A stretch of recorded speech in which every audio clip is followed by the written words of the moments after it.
मेरा एक सवाल है कि जब भगवान ने जानवरों की हत्या करने के लिए मना किया है, तब उन्होंने खुद हमारा मांस चढ़ाया हुआ स्वीकार क्यों करते हैं?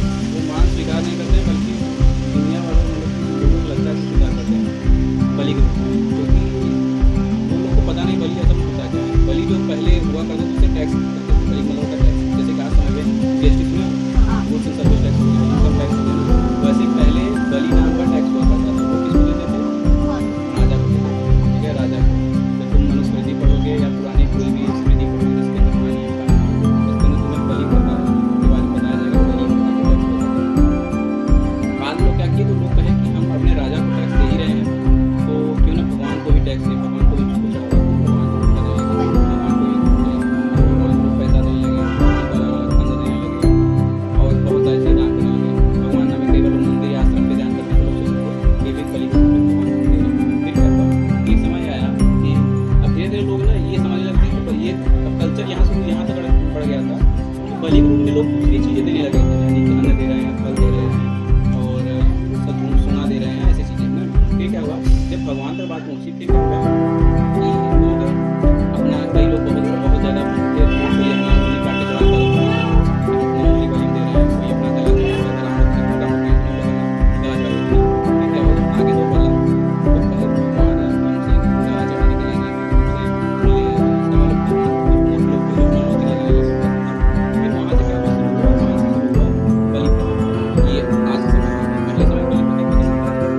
इस बलि प्रथा में क्या होता था कि लोग अपनी उंगली अपने सिर के बजाय दूसरे जानवर को काट के भगवान को चढ़ाते थे।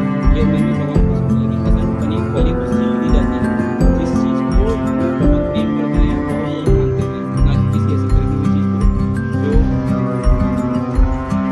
ना कि कोई ऐसी खरीदी हुई चीज़ को जिसका उनके लिए कुछ खास महत्व नहीं है, बल्कि वो देते समय भी वो कुछ उम्मीद करें भगवान से, भगवान हमें कुछ देंगे।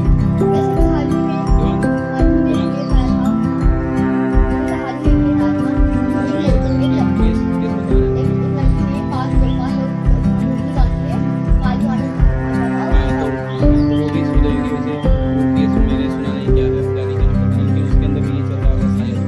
मैं केस बारे में नहीं जानता केस क्या है। अगर ऐसा किया हो तो पता लग रहा होगा कि ऐसा करने पर भगवान को मान से मतलब होगा। कुछ लोग कहते हैं कि पुराण में लिखा है, अलग अलग पुराण में मांस का बना लिखा है, मांस खाने का, ठीक है। तो पुराण में मांस का मतलब होता है खुदा, ठीक है। पुराण के अंदर वेदों के अंदर मांस मतलब खुदा होता है।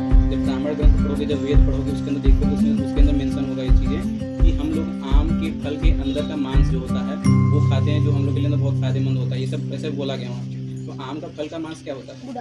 गुदा ना। अब ये थोड़ी कि आम का जो मांस होता है तो मांस खाने का जहाँ बात लिखा है वो असल मांस नहीं, फलों का गुदा, सब्जियों का गुदा, ये सब चीज़ें हैं, ठीक है, ना कि वो असली मांस है। वैसे ही बलि प्रथा के ऊपर भी है। जितनी बार वो किसी जैसे कि किसी देवी की किताब में लिखा गया, अभी कहीं लिखा गया। और एक चीज़ और है कि जब जब बोला था बकरी की बलि दो, बकरी की बलि दो, तो असल में बकरी को काटो नहीं, बकरी को बलि दो होता है। मतलब क्या होता है ना, बकरी को बलि दो जो बोलते हैं, मतलब बकरी को कुछ दो दान में, कुछ टैक्स के रूप में दो। जैसे कि ना बहुत क्या था, पहले को गाय का बहुत महत्व था कि ना, गाय से एक देश का पूरा इकोनॉमी चलता था। तो क्या वो होता था ना कि गाय जो था उसको लोग बलि देते थे। बलि का मतलब क्या, गाय को कुछ टैक्स देते थे। टैक्स बलि में क्या, उसका खाना पीना रहना ये सभी चीज़ें हुआ करता था, ठीक है।